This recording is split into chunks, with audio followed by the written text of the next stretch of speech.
And from Columbus, Ohio, I'm your host, Robb Dunewood. And out of tech life stuff. And out of Atlanta, this is Terrance Gaines, aka Brother Tech, aka Turkey season is among us. Is anybody hype like I am? I'm just looking forward to that week, not doing anything and just eating food. I don't know. Some people, this is the official Christmas season, but I kind of wait at least till December to claim that. So for me, it is a turkey season. I am kind of excited about this holiday season because it's probably going to be the first time in several years where I've actually gone around and visited folks. I feel, safe to do that to where Hmm. like last season it was just very intimate stuff or last year, like last couple of years, just intimate stuff at the house as compared to those big gatherings. But I feel like this year I'm gonna stop through some folks' house on Thanksgiving, on the day after Thanksgiving, and just hang out with folks that I haven't really been able to do that with over the holidays for the last couple of years. All right, all right. Yeah, I ain't doing much. I mean, we have my mom and I have a tradition that we go to see the Christmas show with the Rockettes at Radio City the day after Thanksgiving. So I don't think we went last year, and obviously 2020 we couldn't go. So this will be our first year back in a couple years. So for All that. right. All right. Mhm. So this is how we know this show has been going a year, because I remember last year, probably around this time, you said that you were bummed that you and your mom weren't going to go Good. see the Rockettes. I There you distinctly go. remember you saying that. So yeah, we've been rocking this show for a minute. Look at the So tech, Jawn. yeah. So before we get into the stories, let me just remind everyone that the Tech John is supported by our patrons on Patreon. So if you'd like to support the show, head over to patreon.com/the Tech John. That is the Tech JAWN. We've got multiple tiers over there. Any one of those will get you access to our live stream and after party, where you can actually watch us live stream the show and hang out with us after we record the show for a half hour or so and just talk about whatever. So once again, head over to patreon.com/the Tech John and sign up to be a patron and support the show. So y'all, it is definitely voting season. In fact, for most people who are going to be seeing this, they will be seeing it on the day that you're supposed to go vote. What is tomorrow's the 8th. So Mhm. that is voting day. So for anybody that's watching this now and you haven't made it, haven't decided to go vote yet, please go vote. But with that, there is, and we've talked about, misinformation with social media around voting, basically since we started doing this show. But these few stories that we've got in here are a little different. So the misinformation safeguards are failing to stop, or they're working actually, fairly well, I should say, for most platforms, unless you're speaking a different language on those platforms. So if you're speaking Spanish, if you're speaking Russian, if you're speaking, whatever language, these safeguards are oftentimes not working and you're able to get stuff through. So I don't know if either of you had an opportunity to look at it, any of these stories, but it looks like YouTube, who generally is fairly good with this, is especially horrible with misinformation coming through that is simply in a different language. Yeah, it's like, I mean, it sucks because I don't want to be the pessimist that says there's nothing we can do about this, but it feels like there's very little that can be done about this. Number one, because the platforms themselves don't want to make the investment in the type of content moderation that they would need based on the number of active users they have on the platform. Like, for instance, Facebook only has about 20,000 moderators, content moderators, period, for what 2 billion people on Facebook, like, $2.6. Yeah. and it's so like the ratio there is so skewed that it would be virtually impossible to get people that speak each of these different languages that know that, and then you get into, English is one thing, but when you get into these some of these other languages, it's language, but it's also dialect, and there's slang, then there's, there's cultural considerations in these languages that make them more complex than just using AI to look for bad words or false information and stuff like that. So like I said, I don't want to be the pessimist to be like, man, it ain't shit we can do, but it's really, really, really hard it's hard to do it in English, much less trying to do it in some other languages. And it's user generated content. I mean, it's like, I don't know why we as users who generate this content assumed that there was going to be equal as many people moderating or policing the content in the first place. So we act surprised that, oh man, misinformation on the internet. You know how many people are uploading, contributing, commenting, contributing to the misinformation, whether it be just content in general, not forget misinformation, just content in general, a service that is user generated content, equal investment in moderating that content is not never going to be on par or No, never going to be one to one. It's never going to no. be it. So you just, like you said, you hate to be it is what it is, but I mean, what company is going to take that much effort to actually do that if possible? I don't even think it's possible. Especially when we still have Section 230. So, as long as they don't have to be held responsible for the content on their platform, they're never going to make the type of investment that they need to in the moderation of that user generated content. So, that would need to change first, and then we could see, how things could shake out if they could actually be sued or held for libel or slander or whatever. But until Section 230 is gone, it's not gonna matter anyway.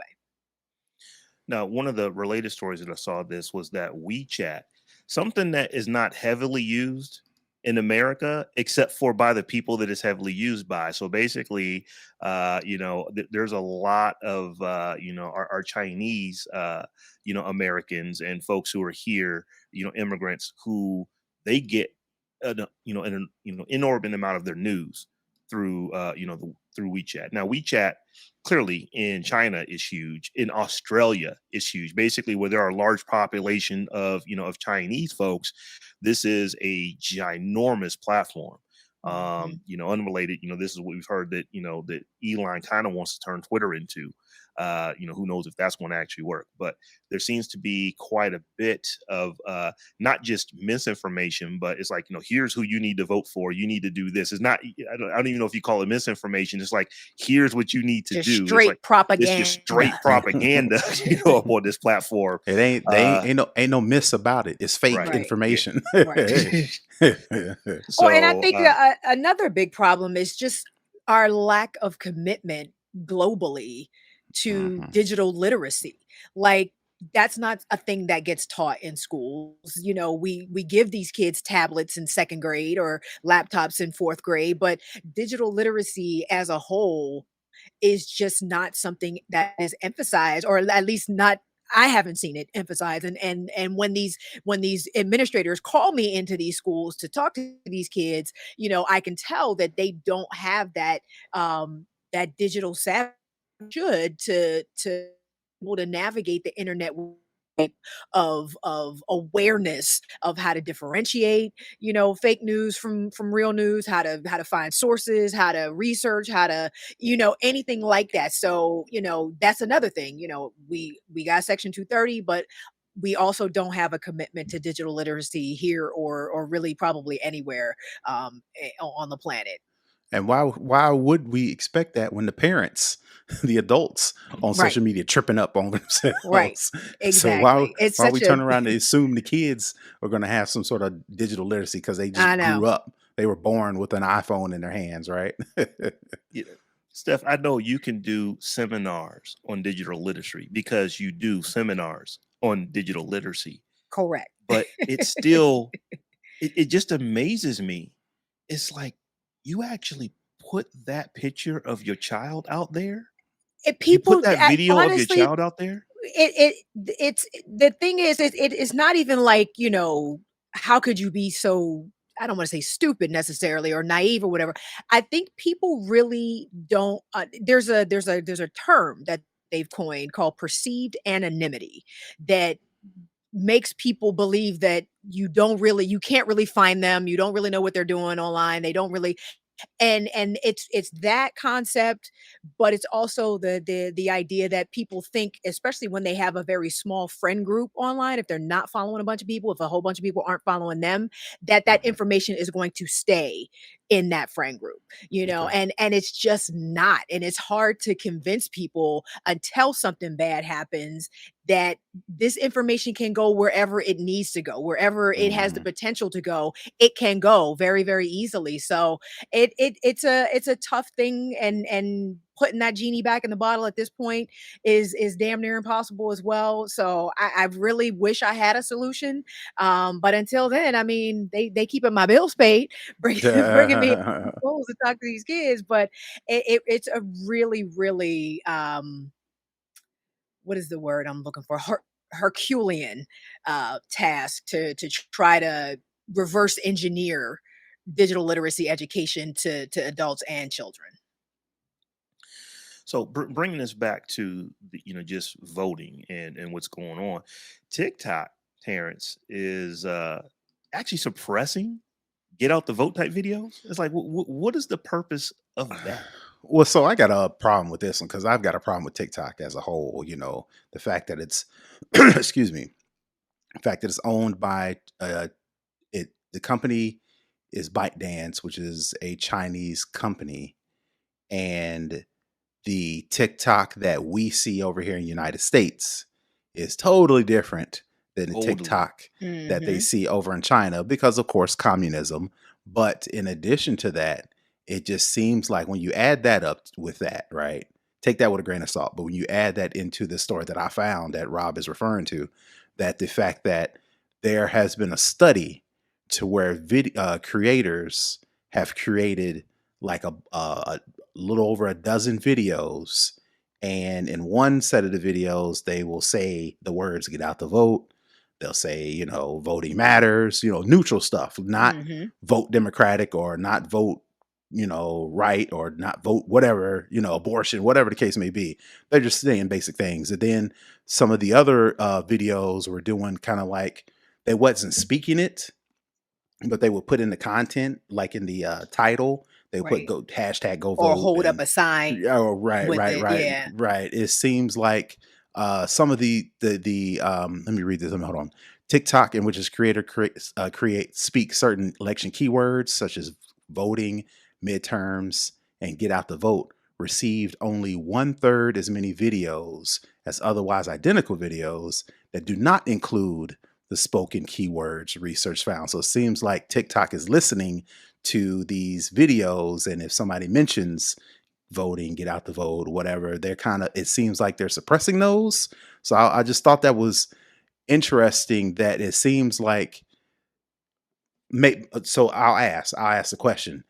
Does TikTok in general want to continue to put out this kind of, I don't want to say non-educational, but they want people to do the funny dances and they want people to be mad at each other and they want Right. people to, get, and not really, but suppress the kind of educational stuff like voting in general, things like that. Or, has somebody not infiltrated, but does TikTok have an agenda to where they want people to spread this biased information about voting because they never mention in the story about the non-neutral voting thing like oh vote red or vote your economics matter or vote inflation or whatever the case may be, those real pointed voting Mhm. things. Are they Targeted. trying to right targeted, right, is the word I'm looking for.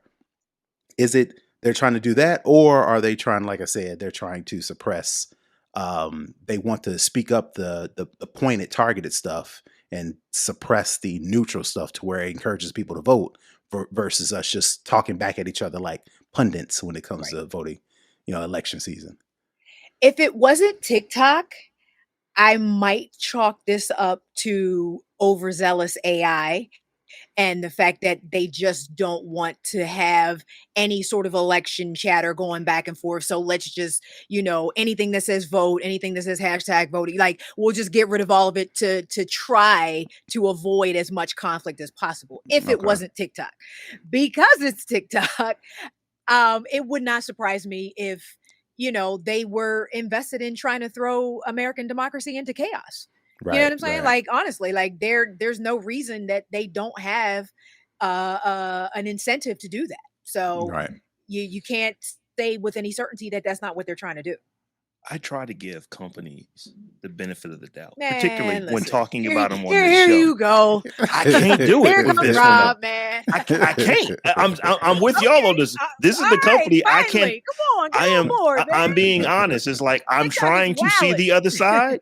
It's like that makes me feel so icky to try to see the other side that I just can't do it. In this particular instance, I'm like, too many times, too many different groups of politicians on both sides of the aisle and independents have said we need to ban this thing in America, not change a little bit of it, like get rid of it here within our, within our 50 states and in territories that that we have.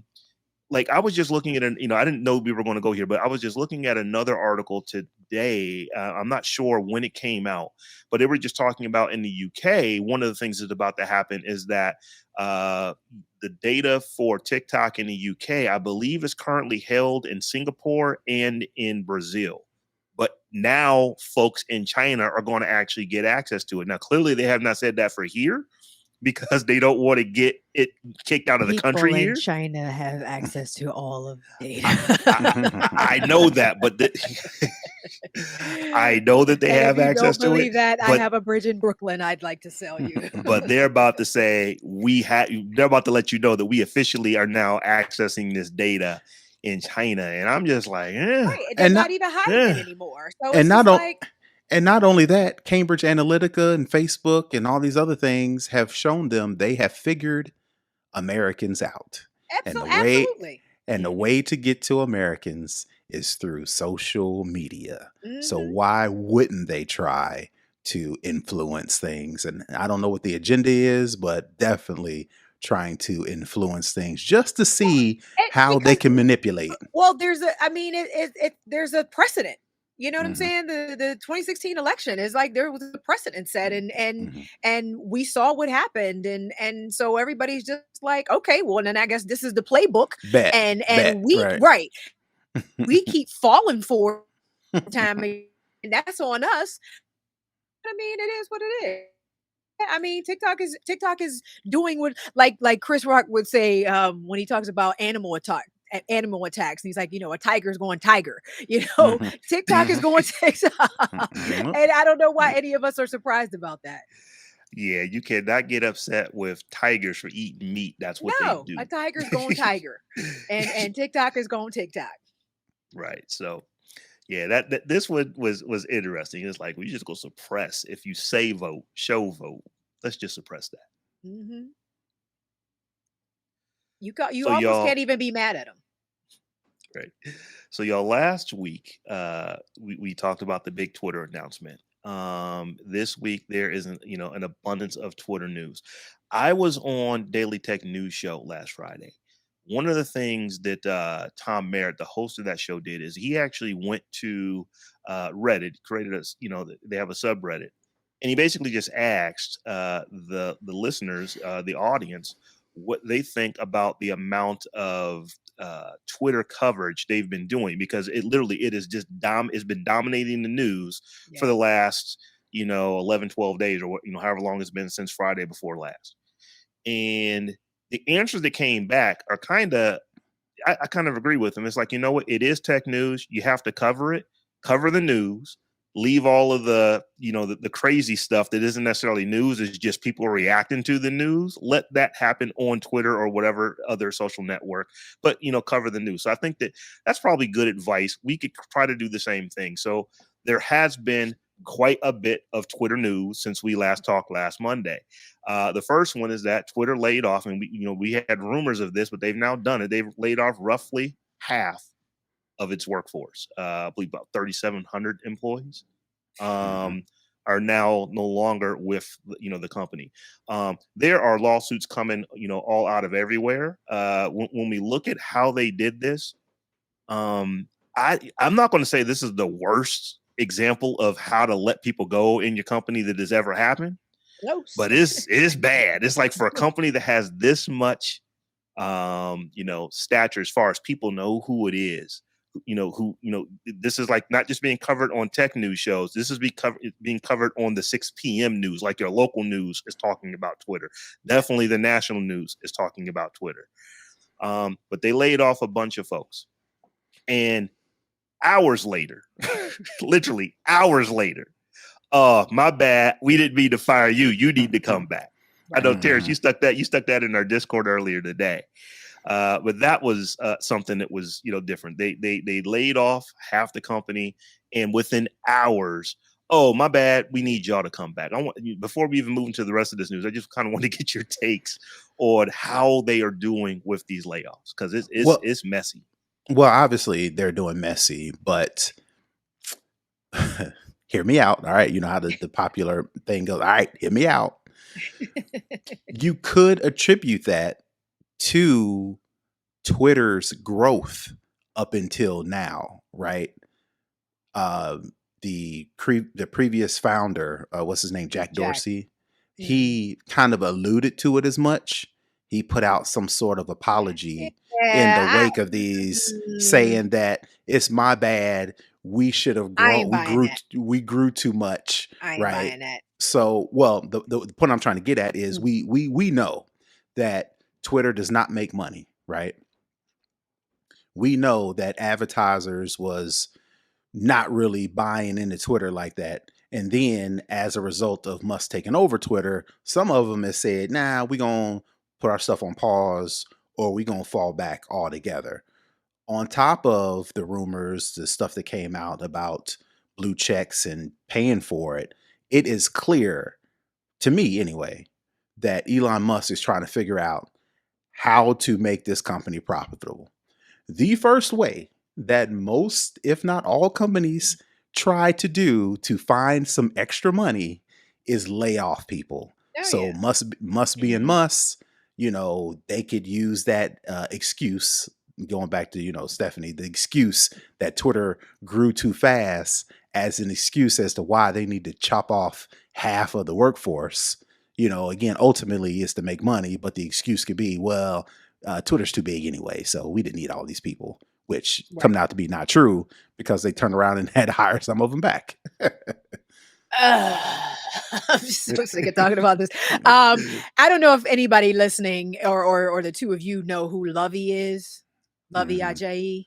Yes. She's a kind Hmm. of a cultural commentator. She Mhm. had a really great thread on Twitter actually about just the idea of Elon Musk and his incompetence Mhm. and just that whole it was awesome. I thought I was like I agreed with everything she put in there. I just think this man has no idea what he's doing, and it's if it's not obvious to people by I'm not sure what it's gonna for folks to kind of get it. It's a cluster. Mhm. It's a cluster. I have to admit, I thought Elon was going to be Elon, but I thought the HR aspects, of all this stuff, that actually would have gone down like you would expect a company of Twitter stature to go down. It is not. It No, is different. no. So like I said, they laid folks off, and then within hours, my bad, we need you back. And see, here's the thing with that. A lot of people are, oh, I wouldn't go back, or I would try to hold them over this or hold them over that. It doesn't really work like that. When a company lays you off, is one of the reasons why they're actually calling these, layoffs as compared to just straight terminations or you were fired, because there's all kind of legal ramifications to go with it. Number one, your severance package. If they call you back, your severance package can actually be, affected. Definitely unemployment. Unemployment is not there that, a company laid you off and now they're calling you back, but you don't want to go back. They're not there for that. They're there that Right. if you lose your job and don't have employment, that it's going to get you by until you can find new employment. Well, if the new employment is the old employment, you better get back to it pretty dang squippy. Yeah. So there's that. So it's just like, it's just messy. It's just like, And it's Twitter. You know, them people was making good money working at that yeah, company, and they probably Yeah. liked right. the job, or liked the people that they worked with, or liked the environment or whatever, and they didn't want to start over from scratch, even if Mhm, Twitter, the right. way the owner, whoever was in charge, how it was being run, they didn't necessarily agree with that, and this was kind of like a them getting laid off was kind of like a, well, at least I don't have to worry about this dude, you know. But then they get called back. It's like, well, you know, I have a certain lifestyle that I've been been Accustomed to. leading, right? And And my check-in, the way my how does Kevin Hart say it? The way my Where check-in my checking and account is set up. savings, and when money go into check-in, and I got to first move it over to right. savings. You know, that when I they got laid off, that threw all that out of whack. So it's like, all right, I need to get that money back. It did, and I think the statement you made about what Jack said about growing the company too fast. I think there probably is some element of that, because I just feel like Twitter is still a startup, and I think they've been running it like a startup this Hmm. whole time. When at Hmm. some point the grown-ups should have stepped in and transitioned this into a viable corporation. I don't think that ever really quite happened.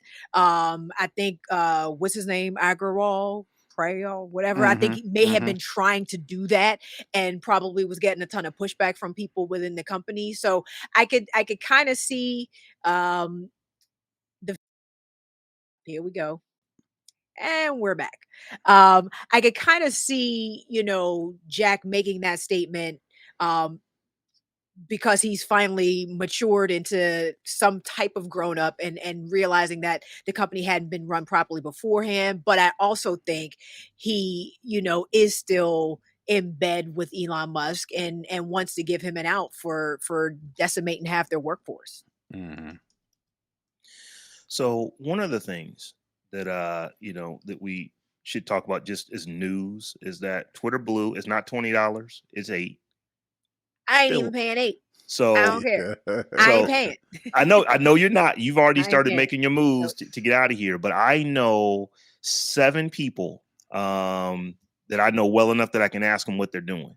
All Hmm. 7 have now said there ain't no way on earth that I'm giving them money for something that I had, for free.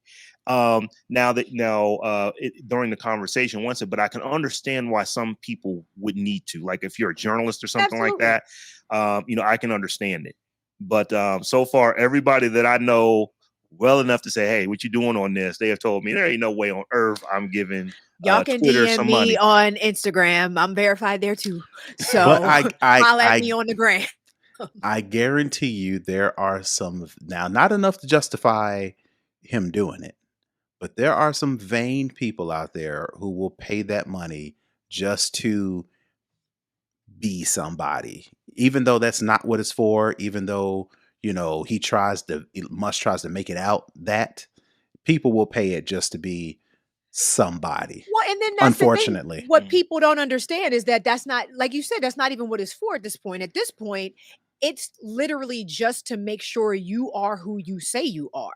Not Mhm. that you're necessarily a public figure Important, or a right? celebrity or Mhm. whatever. It's just to counteract the idea that there are a billion bots on that platform that are fake, and they Mhm. want to make sure that the people who are signing up are who they say they are. So it's not even, it loses its significance at this Mhm. point once you start making people pay for it. I mean, it is a necessary thing that, I've always kind of said that uh forms move to this type of model to eliminate the issues that they have right now around, fake accounts and impersonating people and all the rest of this stuff. It's just that nobody's gonna do it. That's the thing. It's like, I don't think you're gonna get people to do it, but this actually is one way to, um, better democratize the platform. It will go a long way towards content moderation because, again, once you remove that idea of perceived anonymity and people Hmm. can't hide behind those usernames, now you got to be accountable for a little bit more of what you say because you are verified and paying this $8. So it actually makes a ton of sense. Hmm. It's just that ain't nobody gonna pay for it. That's the only thing. I'm like, Not I just don't think enough. he's gonna get enough people. Exactly. I don't think Yeah. he's gonna get enough people to pay for it. Yeah. So one of the other things that I just as far as what happened with all these layoffs, with all just the company being acquired, they actually got rid of all of their ERG groups, so the employee And that's resource groups terrible. inside the company. Now, this one I can say this. That one I kind of expected because those were created when the company was a private or a publicly traded company, and he took the company private. It is his company now, for a Yeah, lack of better words. Yeah, we getting rid of all of this stuff to where people could be saying I potentially know. bad things. Because so this one is one, like, I'm not happy that they did it, but it's like I expected it. That one wasn't a surprise because I've seen that happen with many other companies that were taken private, to where, Mhm. yeah, we're getting rid of all of that HR stuff, or even though ERGs aren't necessarily HR related, we're going to get rid of all of that kind of stuff, and then Right. we'll let them be recreated in the new instance of the company as we know it. The area I wanted to spend a little bit of time on is that last Friday, Elon, he did fairly long interview.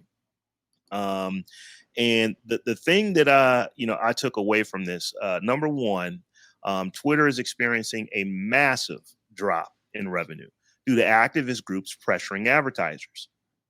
Now, I want to ask some questions on this.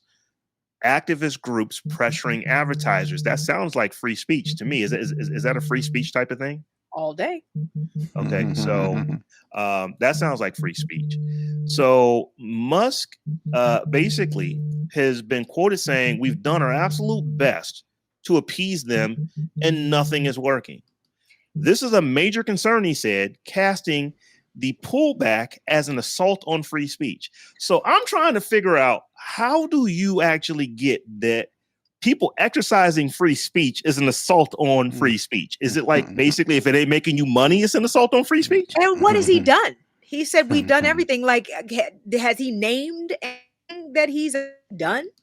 Well, he did that master negotiator thing and dropped Twitter Blue from $20 to $8. That don't count. That don't count. I don't get it. Master I'm like, negotiator. you've literally not done anything to make this platform amenable to advertisers. But now, and to your point, Rob, now you mad because people are exercising the very free speech that you claimed this was going to be about.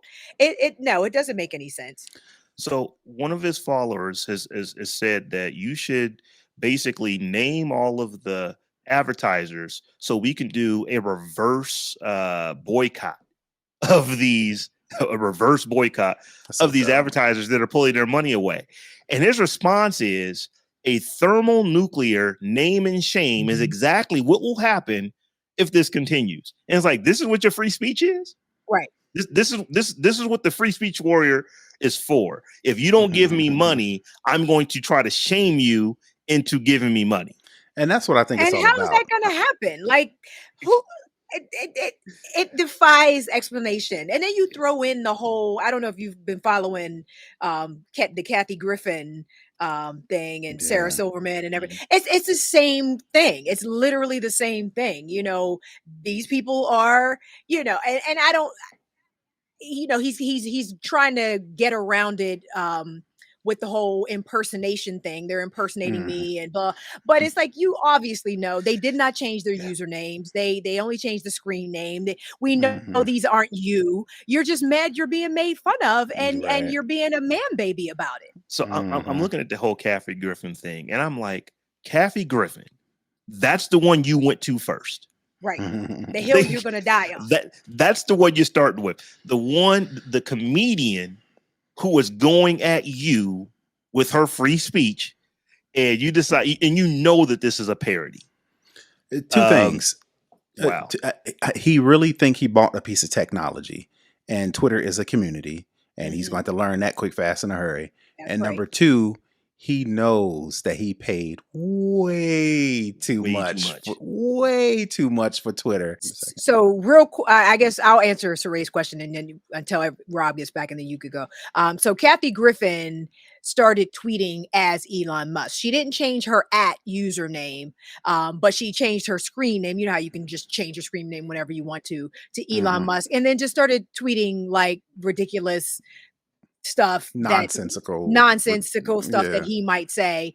He Mhm. got pissed. Well, she did it, Sarah Silverman did it, and then there was also some other male actor who was doing the Mhm. same thing, and they were all tweeting as if they were him. He got in his feelings about it, and she's suspended off. Kathy Griffin is currently suspended from Twitter's platform, and he Mhm. has made a statement saying if anybody gets caught impersonating someone else on Twitter, they will receive a permanent ban. No Mhm. questions asked, no warning before you get banned. You're just going to get banned unless you clearly indicate somewhere, I don't know where, that this is a parody account or whatever the case may be. So basically, he's mad because they're teasing him.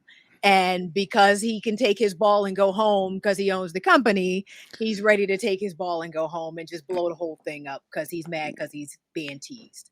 Right. Like, which is the totally opposite of what he claimed he wanted Twitter to This be. is not free speech absolutism at all. Like, not at all. So we can say the N word, 50, 11 times, and it can increase 500% on the platform, but you can't tease Elon Musk or you're going to get permanently banned. It's such a joke. Twitter's such a joke at this point.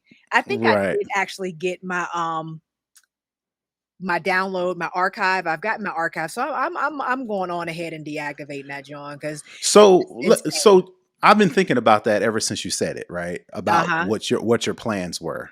Okay. And it's almost to me, now again, hear me out. Okay. It seems like to me like a microcosm of, think of blacks in America, for example. There's half of there's a section of people, black folks, who feel like, man, America don't treat us right. Mhm. We've been here for all these years. We helped them build this place. They don't show us no love. We haven't reached the heights that we should be reaching. So as a result, we need to find someplace else to move. We need to go to Canada, Jamaica, Right. Africa, South Right. America, whatever the case may be, because Right. clearly America ain't with it, right? Right. It's another faction that says, "Yo, we helped build this place. So This we is staying. this is America is just as much as ours as it is anybody else's. So we stand. We're gonna fight the good fight. We blood, sweat, and tears. We've Right. lost lives. We've lost generations. We still need to fight this fight. So it's people saying we fight, we stand. Right. I kind of take that. I'm kind of trying to correlate that with the fight with Twitter. It's almost like, all right, we made Twitter out of nothing. The way we use hashtags, the way we Black retweet Twitter, the things, whole nine. black to that came from the community. And Right. then Twitter kind of implemented that based on how the users utilize Twitter. So technically, we, the users, built Twitter. So we know Elon is crap. We know this is a terrible idea. We know he's just a big man, baby. We know he's just going to try to run it the way he want to Right. run it. If we Right. stay and fight, he's going to get fatigued and go away. Or then there's the other half of us that says, all right, let's go to Mastodon, let's go to fan base, let's find someplace else because it's not worth the headache. I don't think but see well, it depends on how much time you want to spend, Right. because right now I don't know that he's going to be able to find anybody else to buy this platform. Now he can Absolutely not. try to take it public again Yeah. and work something out that way, and Hmm. then we have to start this process all over again. I Hmm. don't know that his ego will let him do that anytime soon. So it's like, in the meantime, what are you doing? And while this is a privately held company, it's going to be a dumpster fire. And I just don't want to be a part of a dumpster fire, like, Right. under Right. any circumstances. You know what I mean? Like, Gotcha. I get, and that was a perfect analogy you made, Hmm. about choosing to fight the good fight or just packing up and rolling out.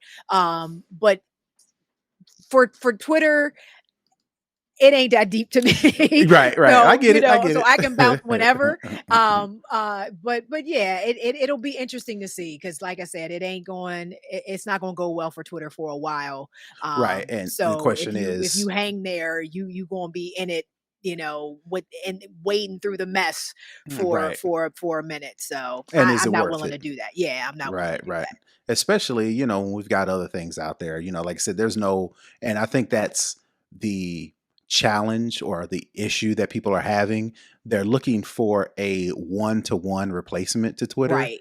and Right. you're not going to find it. You're not going to No. find that. You're going No. to have to, if you We'll decide have to to go leave and build it, and the and have to same way we build it, did with Twitter. Yeah, just go or, somewhere or else and right, take something else that's already there and kind of mold it into what we're right. used to, or or maybe Twitter has just ran its course. The Listen, same thing with MySpace, just Black Planet, exactly. all these other It ones. would not be the first time. I want to get to this next story here where we're going to do a little bit of talking about Meta and the metaverse. So my question to you guys, has Meta missed and actually have they missed big with the metaverse?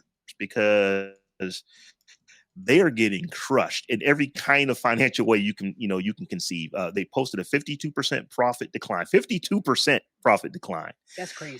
It's a 4% year over year revenue decline and a 24% drop in the stock price. So my question to you, and we're just going to have a conversation about this, is Zuckerberg's gamble on the metaverse. I mean, they changed the name of Facebook to Meta because this is how into the metaverse he wants to go into. You know, was this a big miss? And do you think Facebook's going to be able to recover from this? Yes and yes.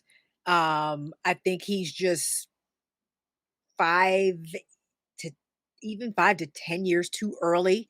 I think the metaverse will be a thing eventually, but no one's figured out how or why yet in a way that makes sense for enough people to make it profitable. Um, he's just, yeah, and I don't, and Facebook just doesn't have money to burn indefinitely until it is a thing. So yes, it's a miss because it's too early. But yes, Facebook will be able to recover because I mean they're still making money. Don't let these numbers or in this earnings report fool you. Facebook is still making a lot of money. Right. And something you said, Stephanie, you said Facebook may not have the money to burn and they may be 10 years too early. But this is one of the things, the little props that I give to Facebook is a lot of companies are scared to, or frankly just won't try anything new Won't innovate. because they got to keep shareholders happy, and they don't want the stock price Hmm. to go down, and they don't want advertisers and users. Nobody wants to shake Rock the things boat. up, right? Yep. Rock the boat, because when you rock the boat, that means you lose money, yada yada yada. That's a big gamble, and companies won't do it. So I will give uh Facebook, Meta, just a little bit of props for trying. Now, what they tried, trash, not trash. Let me not say that. Stephanie, you hit the nail on the head. They're too early. Trash. To Trash. metaverse, it's just a concept that is too early. I'm still on the, Back to the Future. We supposed to have flying cars by now and hoverboards. We still ain't got that. We Really? still trying to figure out electric vehicles. But you want me to step out of my reality and on some Ready Player One stuff? I don't know if we're there yet. No, we're not. Well, here's what I was thinking on this. Um, did Zuckerberg get fooled by what was happening in the pandemic? Because if you think about this, Meta changed its name to Meta from Facebook about a year ago. We were really just a year ago kind of coming out to where you felt fairly comfortable to go be around people and stuff like that. But if you go months before that, schools were literally, kids were not going to school. Everybody was working remote. People were in the house, pretty much all the time. So anything virtual that's an escape from being in the room that you're looking at those same four walls was like, oh yeah, this sounds awesome. This is going to be great. And I'm thinking, like I said, I actually put this in our notes. I'm just wondering, were you just, were you a victim of coming out of a pandemic and thinking this was going to be way more popular than it is? Yeah. To your point, Terrence, I think that one of the things that Zuckerberg, is doing, he is basically saying, and he's doubling down on this, I'd rather be too early than be too late. That's clearly what he's doing. Which is But not when I think, necessarily a bad thing. not necessarily a bad thing, it's costing them, dearly on on the stock price and on these numbers, because investors want to see, did you make more money this quarter than you made from me last quarter? That's That's really it. what the That's bottom it. line is for And, them. not only So, that, to add, which makes me upset, did you make more money than you said you was going to make? Not right. more money than you made last year, because if you made more money than you made last year, but you didn't make as much as you said you was going to Right. make, that was a negative. But Right. continue. So that is a big part of it. The other thing, I think, when I think of virtual reality, I think that the bets that that Meta is making right now are maybe in the wrong place. They are really going hard after 3D virtual environments, to where, as you said, Ready Player One, you put a headset on, maybe eventually a bodysuit, and you are in a new world. And I don't think that's where the metaverse is going to be big, at least not for, as you said, Stephanie, 5 to 10 years. I think where At it'll be least. big is augmented reality. And not even necessarily 3D augmented reality. It could be 2D, to where literally I go somewhere, I pull out my phone and I look at something through the camera of my phone and I get additional information. Or I looked at a t-shirt that someone is wearing. Oh, that's a cool t-shirt. And Lens brings it up to where I can go now make a purchase of that t-shirt that I see somebody wearing right there in real time.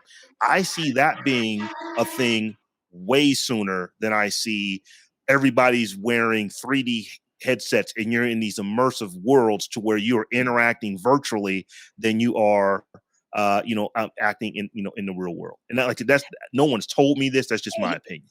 And he's also, I don't think, exploiting enterprise enough. You know what I mean? I think there are multiple enterprise applications for all of this hardware and stuff that he's doing. But I think they are doing some things. I've seen some commercials where they've shown, like, the doctor doing the surgery and all that other stuff. But I think that's where another area where they need to be doubling down on now, because that is going to get them at least some return on this investment until you get mass adoption, because people just aren't going to be buying these headsets anytime soon, in the type of quantities that make it this household item. Like Even if VR headsets are not household items yet, and they won't be for a while. And even if they do, I kind of chuckled at myself. I can imagine a doctor trying to perform a surgery and be like, "What's my Facebook password? How do I?" But they do. They really, yeah. I mean, it'll be interesting to see what they do. I mean, they're gonna, to your point about Terrance, about cutting people to make your numbers look better. They'll do that. But it'll be interesting to see if they continue to keep making the investment in this whole thing. Because I mean, have they come too far to go back now? Right. Is the question. And I think maybe they have. I think they gotta ride this thing out. Yep.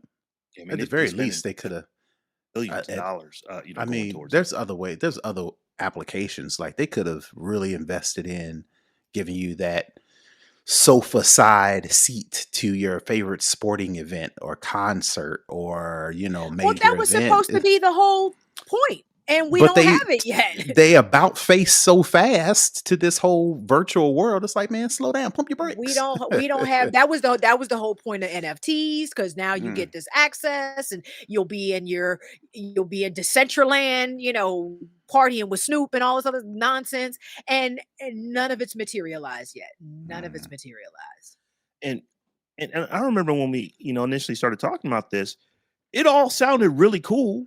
Sounded great. I didn't necessarily think you should be changing the name of your company after it, but No. it all sounded really good. And why did it sound good? Because I was tired of being in the house. So if you can give me a headset to where the three of us are literally sitting in the lounge doing this show, wearing these headsets, that's cool. But you know what I would rather do now? Let's just show up in the city and do it. with an audience. That's way cooler. Or let's And I'm just just hop wondering, on a platform like Melon and we can see each other. We can interact with each right? other. We can do all this. You Exactly. know what I mean? It's just like there was already too much competing technology out here.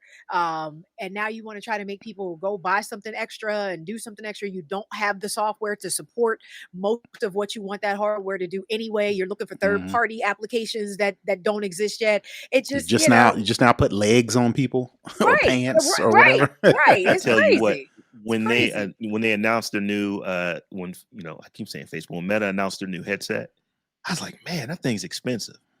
And I felt like that Don't until they the have very like a next week when Apple $1,000 one? announced theirs. And Apple wants like 2,500 to 3 grand for theirs. So it's like, whoa, Wow. who's going to spend that? Well, a lot of people will. Yeah, Apple puts it, you put Apple logo on it, you're going to get Listen, a I lot of love folks who are Apple going to as much buy as the that. next person, but that is not gonna happen. But I'm like, whoa, it's like you're now talking about a high-end PC.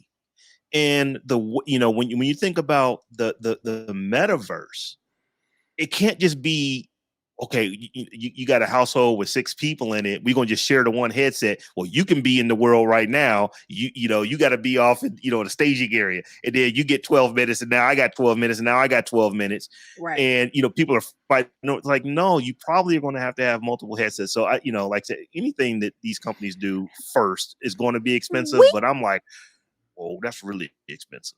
in America, we don't even have the internet access to support this For on a real. mass adoption scale yet. Like the digital divide in America is still way too big.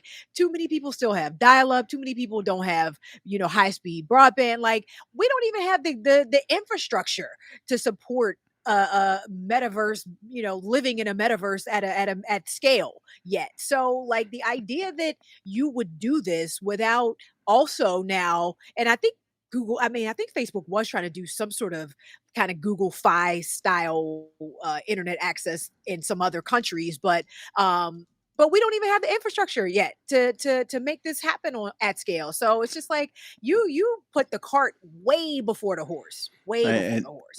you still got people putting on these headsets and running into their walls. So you got to do a little bit more work Yeah, before we get there. The yeah. That headsets, there's a video, and it's going viral because it's funny, and the woman doesn't get hurt, so you can laugh. But it's just a woman who's just walking on her phone, and I think she's in Las Vegas, and they have like where they're doing construction, so they have like a full wall so you can't see this construction, but they have the interior of what it's going to look like, basically wallpaper to this full wall.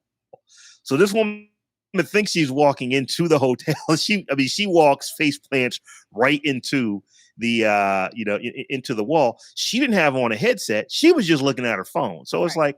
like I rue the day when you have kids walking around outside with headsets on, interacting in a three-dimensional world. That I still don't even see it happen. I mean, we saw spectacles, we saw Google Glass, we saw, all these different things that have come and gone. I don't know that you're getting, hardware, mass adoption of a hardware of a piece of hardware at scale for this kind of thing. I don't know. I just don't see it happening. Yep. Yeah. So one of the downsides to Facebook's poor numbers that they've been having because of all these investments that they're making in Meta and and other things that are going on, with the company and just the market as a whole, is that they are rumored to be doing this week a large scale layoff.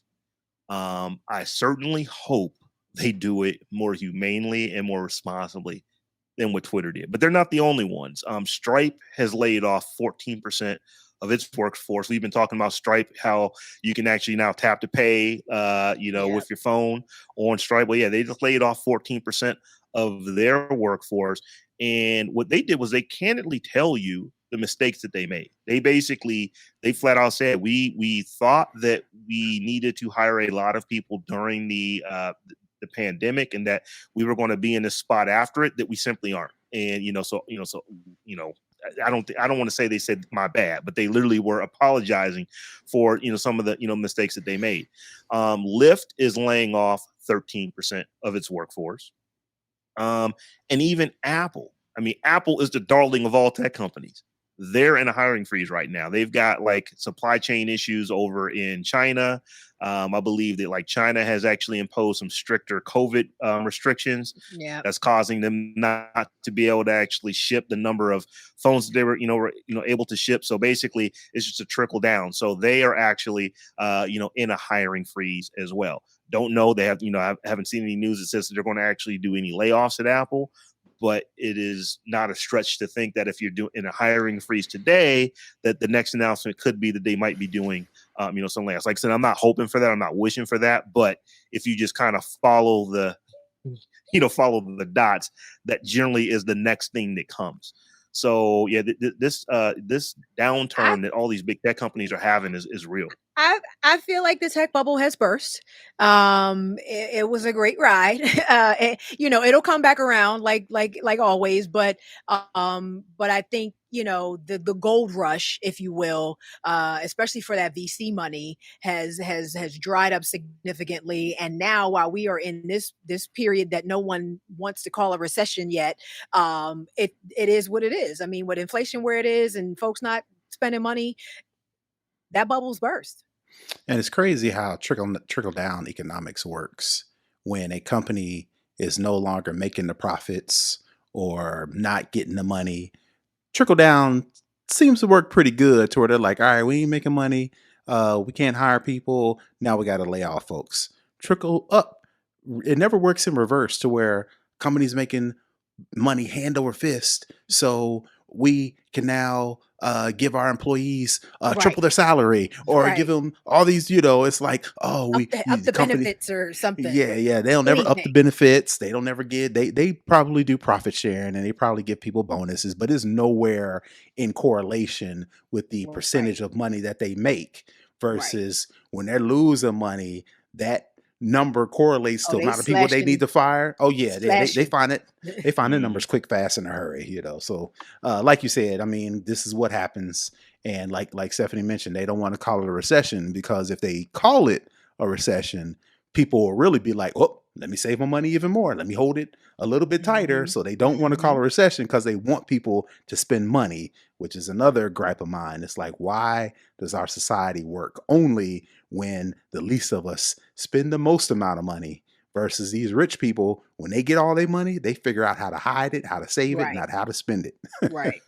Well, this is a very political Capitalism. statement. This is very political statement, I'll be trying to say it without saying but, it. but we're generally okay with the least of us not having and basically struggling. We have a hard time when the folks at the top are struggling. When is the only time that the richest people at the top are, Got to I take an don't even want L. to say struggle, but when they're going to feel something, when they're going to Hmm. take a L, is that when people like us are not buying their things at Yep. mass. Hmm. That's the only time. That's the only time they feel it. And then they It's still like make us you feel want, it because they slash the employees, and then we get it on the back end anyway. like I said, Elon Musk is the richest person in the world. He's It's very valued. difficult to make him feel anything. You know how you want to make him feel something? Everybody that's planning on buying a Tesla in the next 6 months, don't. Hmm. He'll feel that. Yeah. But that's the level of scale that you've got to, do something. And when I say he'll feel it, he'll still be a billionaire and probably one of the richest people in the world.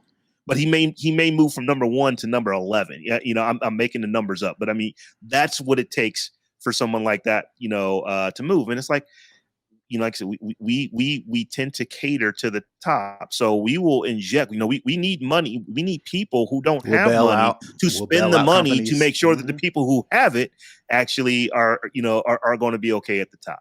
That is Robb's political moment. I hate that I have to do that, but it was on my mind. So, y'all, I we do it are all. at I do it all the time. So you're right. both y'all do it all the time.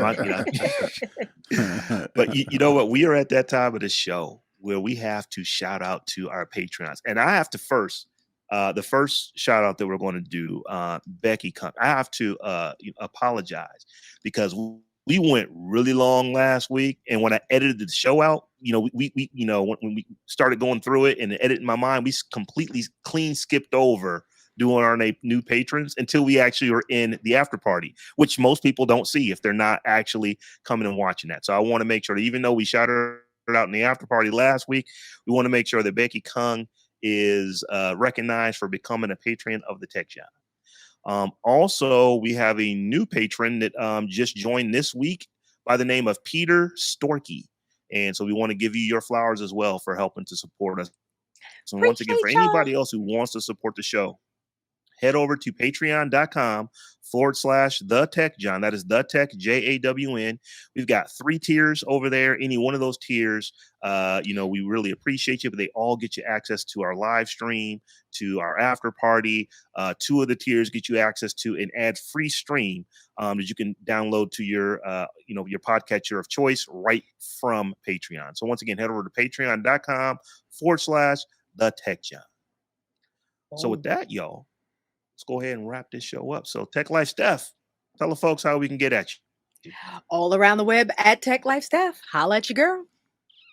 And you can find me all over the internet at Brother Tech. That's BROTHATECH. And I am on all things at Robb Dunewood, and we are at all things at the Tech Jawn as well.